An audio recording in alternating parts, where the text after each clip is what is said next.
사수 정광용 수업 시작하겠습니다. 사수라는 단어의 뜻은요, 총을 쏘는 사람이란 뜻이고요.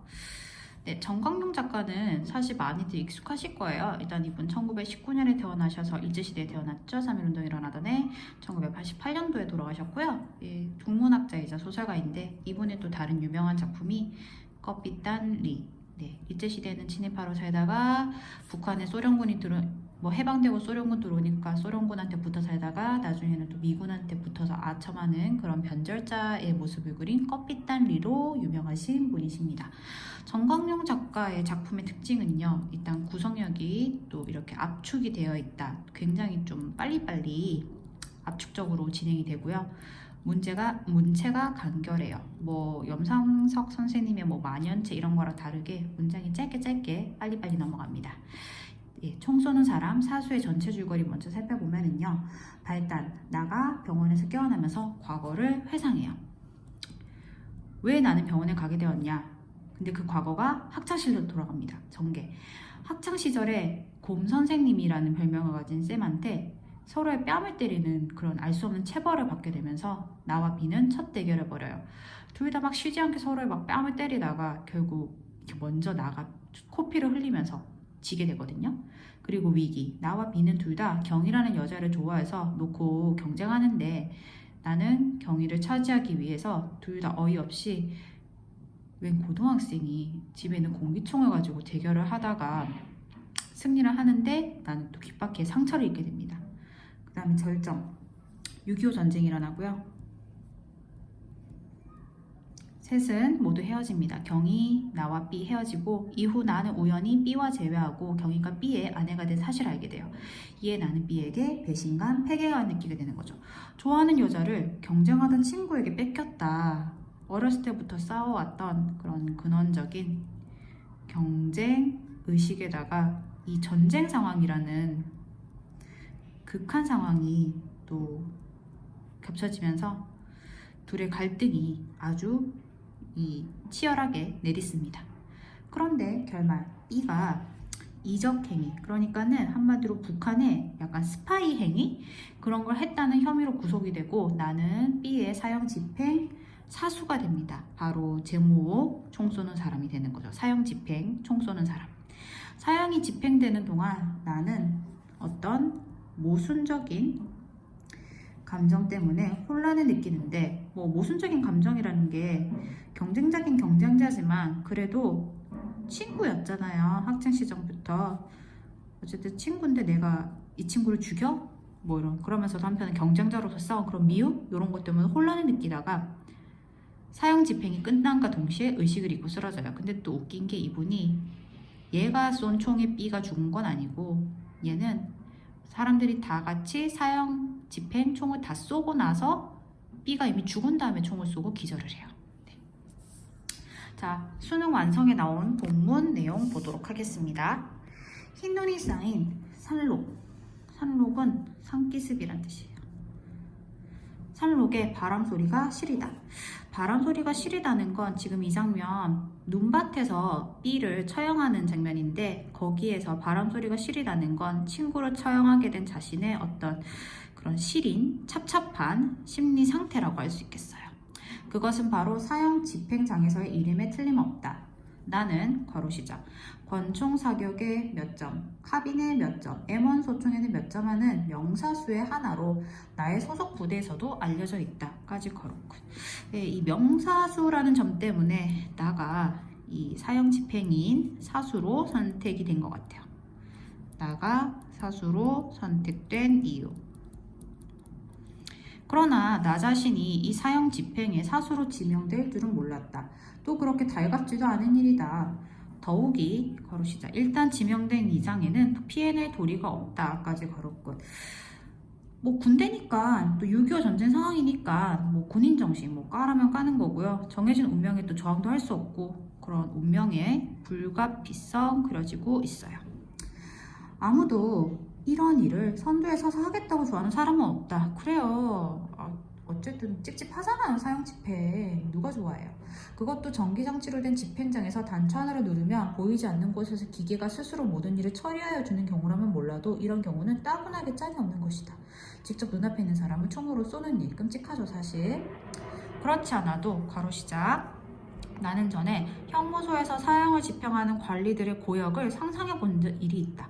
그럴 때마다 소름이 끼쳐 그런 일을 어떤 불우한 사람들이 직업으로 삼고 맡아 할 것인가 하고 동정했던 것이다 까지 가르고 근데 그 일을 지금 자신이 하네. 아무튼 이 사람은요, 나는 직접적인 사형 집행에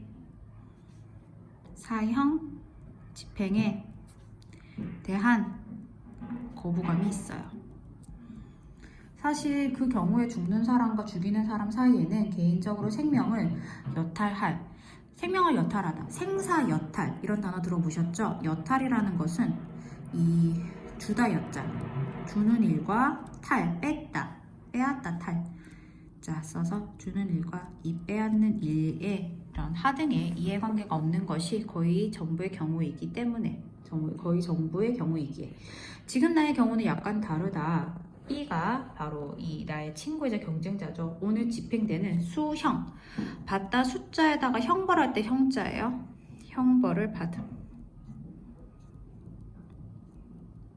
수형의 당사자라는 것을 알았을 때 나는 순간 그것은 참말 계량할 수 없는 계량하다, 측정하다란 뜻이에요. 계량할 수 없는 눈 깜짝할 찰나였지만 복수의 만족감 걸어 시작 같은 회심의 미소를 지을 뻔했던 것이다 까지 걸었고 예, 보면은 어렸을 때부터 경쟁 관계였고 또 좋아했던 여자도 빼앗겼으니까 복수의 만족감 그런 게 있을만하죠. B에 대한 적의와 내가 드디어 B를 이겨보는구나, 얘를 죽임으로써 얘를 이겨먹을 수 있구나는 그런 승리에 대한 욕망,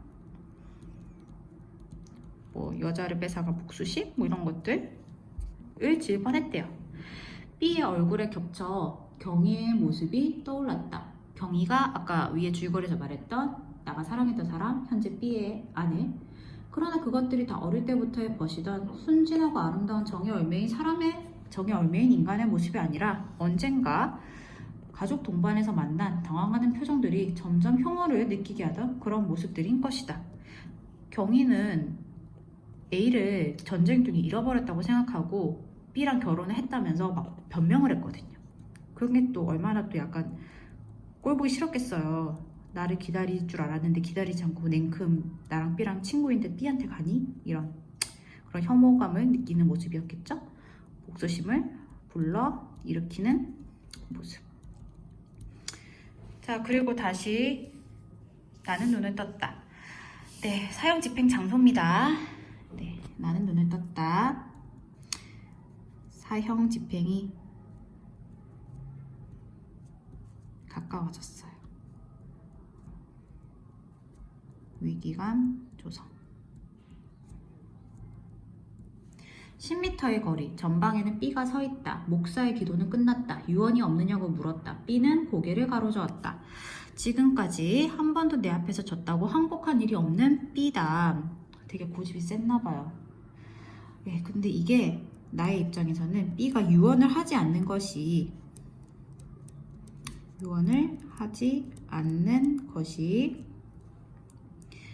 항복하지 않았던 과거의 사건과 연관시켜서 해석을 하는 거예요. 저게 내 앞이라고 또 가오잡네 이런 느낌일까? 유언도 안 남겨? 그렇게 서로 대결이 되는 경우는 늘 내가 양보하는 위치에 서게 되었었다. 내가 또 착하네. B는 한 번도 내가 졌다 소리 안 했는데 맨날 나는 그래 내가 졌어 하고 양보를 했대요. 대결에 있어서 나의 패배의식. 오늘도 이 숨가쁜 마지막 고비에서 B의 목숨을 앞에 놓고 B와 나는 여기 우리 둘이 한 번도 같이 와본 적이 없는 눈 덮인 산골짜기에서 이렇게 대결하고 있는 것이다. 사형 집행장에서를 또 대결이라고 또 받아들이고 있어요. 나의 입장에서 얼마나 B에게 계속 경쟁의식을 느껴왔으면. 나를 알아보는 B의 눈은 조금도 경악의 표정은 없다. 대결의식에 이렇게 서로 집착을 해가지고 사형 집행장에서도 서로 또 자존심 싸움 하는 거죠. 대결의식에 집착하는 나. 그런데 여기에 비해서 B는 아까 가오 잡는다고 유언도 안 남기고 오히려 약간 좀 초월한 모습? 대결의식을 초월한 듯한 B의 태도가 나를 더 열받게 해. 나의 패배의식을 더 자극하고 있어. 뭐야, 나는 이렇게 막 마음속으로 온갖 갈등을 하고 있는데 B 너는 왜 이렇게 평온해 보여? 일체의 체념이 나까지도 안중에 없게 하는가 보다. 그러면 나는 벌써 이 마지막 순간에도 벌써 B에게 지고 있는 것이다. 지고 있는 것이다. 네, 패배감을 느끼는 거죠. 아, 저 인간 이 상황에서도 저러냐? 나만 이렇게 갈등하는 거야? 역시 나는 쟤한테 안 되나? 만일 내가 이 자리에 사수로 나타나지만 않았다면 B는 무슨 말이나 한마디 남겼을지도 모른다. 적어도 경희에게만은 무슨 마지막 당부의 한마디를 전하여 주고파 했을 것이 아닌가.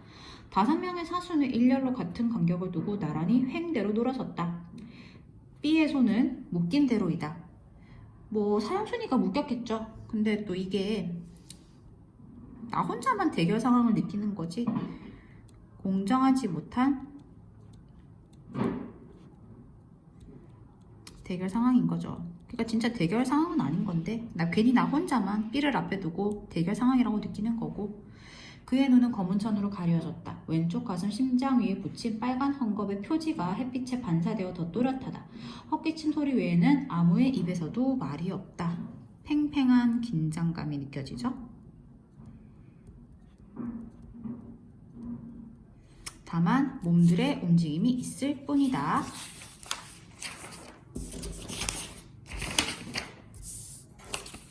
다음 장 넘어갈게요. 네, 자, B가 이적적이라는 것은 다른 적을 이롭게 하다라는 뜻이에요. 네, B가 이적행이라고 하죠. 적을 이롭게 함.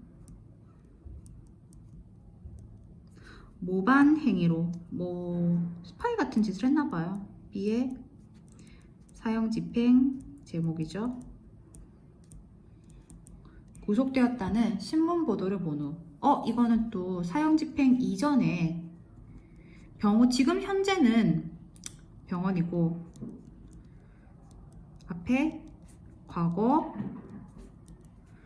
B의 사형 집행으로 넘어갔다가 지금 여기서부터는 다시 과거에서 더 이전의 과거로 이어지고 있어요. 뭔지 알죠? 역순행적 구성.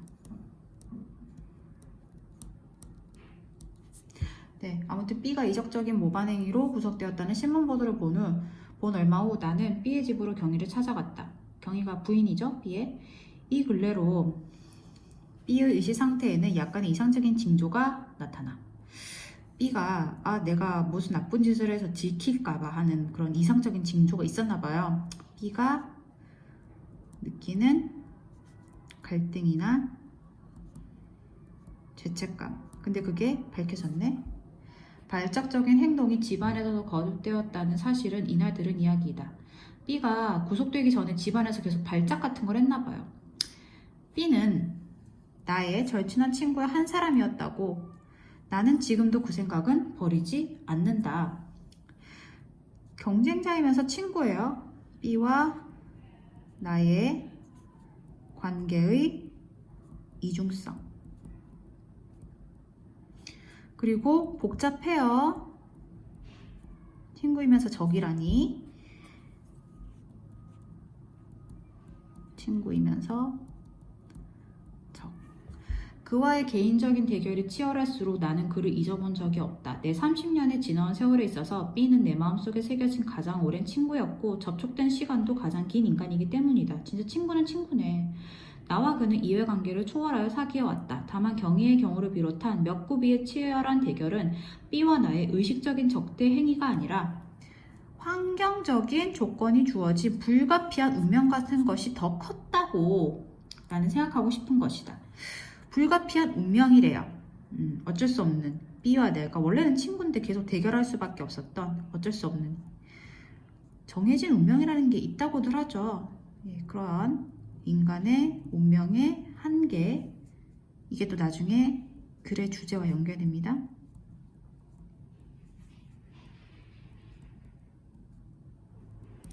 같은 것에 대해서도 떠올리게 되고, 그렇기 때문에 나는 나의 아끼던, 아니 현재도 아끼고 있는 유일한 친구이고 그와의 어쩔 수 없는 대결이 거세면 거셀수록 그에 대한 관심이 더 강력하게 작용했던 만큼 그의 혐의를 받는 죄상에 대한 내막은 이 이상 더 소상하게 늘어놓고 싶지는 않다.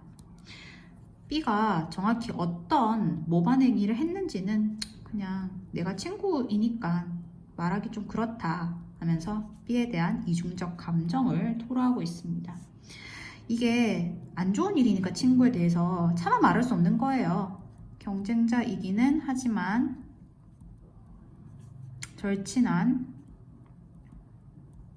친구의 비극에 대해 잡혀갔으니까 모반행위로 안타까움을 느껴서 차마 B가 어떤 나쁜 짓을 했는지 어떤 모반행위를 했는지는 내가 자세히 안 말할게, 뭐 이런 말이죠. 나를 만난 경희는 시종 울기만 했다. 그것은 오랫동안 떨어졌다고 만난 육친, 가족이란 뜻입니다. 가족의 애정 같은 것이어서 그 자리에서는 그와 나 사이에 아무런 장벽도 없는 것만 같았다. 그는 경희를 얘기해요. 사실 그녀라는 표현은 원래는 좀 없던 표현인데 일제시대부터 조금씩 쓰이기 시작해서 요즘에는 여자를 그녀라고 부르는데 이 작품이 50년대 작품이거든요. 경희를 그냥 그라고 지칭한 것 같습니다. 장벽이 없다는 건 그냥 친근한 느낌이다. 아, 진짜 가족이 이런 어려운 일을 당해서 그런 느낌이다. 이런 느낌. 경희는 남편인 B의 구출 문제보다도 나에 대한 자신의 변명 같은 호소를 일관하였다. 이거 좀 별로다. 사변통에, 사변이라는 것은 그 전쟁이란 뜻이에요. 6.25 사변이라고 하죠. 나의 행방은 알 길이 없었고 수복 후에, 수복이라고 하는 것은 다시 서울을 되찾았다. 북한에 빼앗겼던 서울을 되찾았다, 뭐 이런 말입니다. 그래서 우연히 만난 것이 나와 자기와의 과거를 가장 잘 아는 B였기에 나의 생사에 대한 수소문을 서두르는 사이에 나의 소식은 묘연했고 B와의 결혼이 정식으로 성립되었다는 것이다. 변명을 하는데 네가 죽은 줄 알아서 나 B랑 결혼한 거야, 이렇게 변명을 하는데 나로서는 지금이라도 경희가 B를 버리고 나의 품으로 뛰어오겠다면 받아들일 수 있는 애정의 여신이란 단어는 밑에 뜻이 있어요. 타고남은 불기운이나 아량이 없는 바도 아니었지만은 까지 걸었군. 이 남자도 참 경희가 어떤 여자면 아직도 남의 부인이 된, 자신의 친구의 부인이 된 경희를 조금은 사랑하는 것 같아요. 여신이 있다잖아. 타고남은 불기운. 아직도 경희를 사랑하는 나. 몇 번이고 중국에 직면했던 나로서 경희의 행방에 대한 관심에 얼마 동안 적극적이 되지 못하였던 나 자신에 대한 자책이 이제야 더욱 거세게 싹터 나로 하여금 아무의 힐난이라는 것은 비난이란 뜻인 거 알죠? 또 못하게 만들었고 오히려 경희에 대한 미안한 생각으로 가슴이 뿌듯해지게 하는 것이었다. 뿌듯해진다는 게 자랑스럽게 이 뜻은 아닌 거 알겠죠? 그냥 가슴이 차오르다? 이런 말? 그러나 이미 때는 늦었다. B의 구명운동이 우리들의 긴급한 일로 당면될 뿐이었다. B가 오해다, 얘 스파이 아니다 이렇게 탄원서 쓰고 했지만 안 됐어요. 그래서 B가 결국 사형집행 당하게 된 거고 그 장소에 사수로 나가게 된 거죠. 자, 이 작품은 전쟁을 경험하는 과정에서 친구 사이가 이 경쟁으로 인해 황폐해져 가는 모습을 그리고 있는 작품으로 인간의 운명적 대결의식, 선생님의 체벌에서부터 비롯된 남에 의해서 운명적으로 벌어진 대결의식과 결국 그게 전쟁을 거치면서 비극적 결말을 맞게 된 것을 형상화하고 있어요. 갈래 단편소설, 전후소설, 이 작품이 그 1959년도 작품이라서 전쟁 후에 6.25 후의 소설입니다. 전쟁을 다루고 있죠. 또 배경은 성격은 비판적, 사실적, 심리적, 이 심리가 묘사가 자세하게 나와 있고요. 시간은 6.25 전쟁 중. 공간은 군부대 주변. 지금 이 수능 완성 그 지문이에요. 시점, 1인칭 주인공 시점, 주제의 인간 사이에 운명적으로 존재하는 대결의식을 그리고 있습니다. 이해와 감사. 이 작품은 그 모반행위라는 게 그 스파이, 그 북한에 대한 그 간첩 혐의를 받은 얘 친구 B를 처형하고 기절해버린 나가, 기절에 쓰러진 나가 병원에서 깨어나 지금까지 B와 나의 관계를 회상하는 형식입니다. 근데 실제로 얘가 쏜 총에 B가 죽은 거 아니야. 얘는 사람들 다 쏘고 나서 쐈어. 나의 회상 속에서 드러나는 B와 나의 관계는 경쟁 관계인데 이는 전쟁을 겪으면서 극한으로 치달아요. B는 전쟁 중에 나의 연인인 경희를 빼앗아 버리고 나는 간첩 혐의로 끌려온 B를 총살하는 사수의 위치에 서게 되었죠. 이 작품에서 전쟁이라는 외부적인 요인은 주인공들의 비극을 심화시키는 요인이고, 하지만 한편으로는 전쟁 이전에 이미 잠재해 있던 학창시절에 내내 경쟁했대요. 인간의 숙명적 대결의식이 비극의 근본적 요인이라는 점에서 이 작품은 전후소설인 동시에 심리소설이라고 할 수 있어요. 네, 자, 인물 소개 볼게요. 나, 어린 시절부터 친구 B와 끝없는 대결의 상황을 맞이하는 인물. 그와의 대결에서 이겨야 한다는 강박관념과 지금까지의 대결에서 늘 B에게 져왔다는 패배감을 동시에 느끼고 사형 집행장에서도 그걸 느꼈어요. B, 나의 친구이자 영원한 적수, 나보다 공부도 잘하고 사랑하는 여자도 맺고 이렇게 우위에 있는 인물로 나가 사랑했던 경위를 차지하고, 그러나 결국 이 한자가 모반입니다. 모반 사건에 연루되어 사용당합니다. 경희, 나의 연인, 어릴 적에 나가 끊임없이 의식하던 사랑하던 여자, 이후에도 나가 지속적으로 추구한 삶의 가치. 아까 뭐 B의 여자가 된 다음에 자기한테 온다면 받아줄 의량이 있고 이런 말 있었죠? 그러나 전쟁 중에 B의 아내가 됨으로써 나에게 B에 대한 패배감을 안기게 됩니다. 작품의 근본적 요인, 나가 대결하는 경위는 이렇게 서로의 뺨을 때리는 벌. 사실 이건 이 선생님이 잘못한 건데 얘네들 잘못이 아닌데. 근데 대결 결과 나의 코피가 터졌고, 같은 학급에서 성적과 경위를 놓고서 경쟁했는데 경위는 B의 아내가 되었고, B가 이적 혐의로 처형될 때 나가 사형 집행 사수가 됐는데 여러 사수들 중 나가 가장 늦게 B를 써서 결국 패배감을 느낄 수밖에 없는 거예요. 사수의 실험적 기법. 이 작품은요, 아까 과거에서 과거로 돌아가고 있었죠? 시간의 이 연역적 배치. 이 작품은 나가 B의 사형을 집행하고 그 충격으로 병원에 입원하는 장면에서 시작해요. 하지만 이 부분은 결말 부분에 나오는 B의 사형 집행 장면 바로 뒤에 나오는 것이 시간의 흐름으로 볼 때 더 적절해요. 즉, 이 작품은 나가 이 과거를 회상하는 형식으로 진행되며, 회상의 내용은 나와 B의 운명적 대결의식과 그 원인에 대한 탐구를 그리고 있고요. 자, 그 다음 의식과 무의식이 연결된 서사구조. 이 소설은 주인공의 서술이 두 가지 플롯으로 진행되는데, 하나는 B를 사형 집행한 뒤에 그 충격으로 병원에 누워있는 나의 의식이고, 또 하나는 나가 생각하고 있는 과거에 대한 나의 무의식적 회상이에요. 이 두 가지 경로를 병행하는 서술을 통해 인물의 심리를 속도감 있게 전개하고 있고요. 사수의 표현상의 특징, 나가 과거의 일을 회상하는 형식을 취하고 있는 이 글은 간결한 문체를 사용하여 속도감 있게 내용을 전개하고 있는데, 이를 통해 나의 의식과 심리 상태를 간결하게 표현하는 데 중점을 두고 있어요. 되게 긍정적인 내용의 회상은 느린 시간 전개를 통해 자신의 긍정적인 과거를 음미하려는 경향이 있는데, 그러나 현재의 비극의 원인을 탐구하는 경우에는 간결체를 사용해서 그로 인한 심리 전개를 속도감 있게 묘사하는 것이 효과적일 수 있어요. 그렇기 때문에 이 작품 역시 비참한 현재 심리의 원인을 탐구하기 위해 과거의 상은 간결체로 속도감 있게 전개되고 있어요. 사수의 우의적 특성, 우의적이라는 것. 자, 사수는 표면적인 내용에 심층의 의미를 전달하는 우의적, 쉽게 말하면 돌려 말하는 특성이 있어요. 나와 B는 사수와 사형수로 만나게 되고 마지막 대립에서 나는 B에게 주저하며 방아쇠를 당긴 후 쓰러져요. 이 내용을 당시의 시대적 현실과 관련하여 우의적으로 해석하면은 다음과 같아요.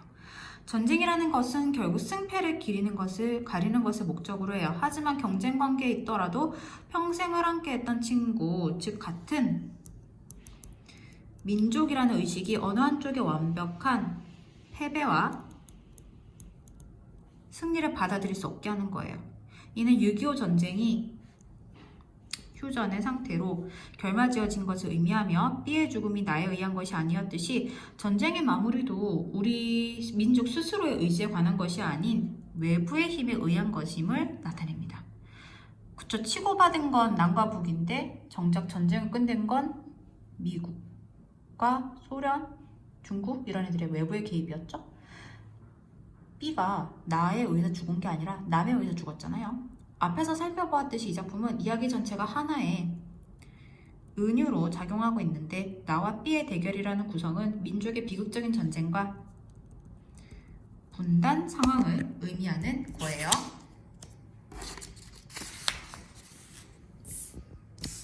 네, 작가 소개. 정광용 선생님 1919년 3.1운동에 있던 해에 태어나서 88년에 돌아가셨어요. 소설가 국문학자 호는 백사 이 하얀 역사란 뜻이네요. 환경부 남도 북청 출생. 1955년 단편 흑산도로 등단하고 껍빛단리로 동인문학상 수상하셨습니다. 정확한 문장을 바탕으로 작품 구성의 치밀함을 드러내는 것이 특징이고요. 함께 읽어보기 정광용의 껍빛단리나 황선홍의 학 함께 읽어보면 좋을 것 같아요. 여기까지 끝.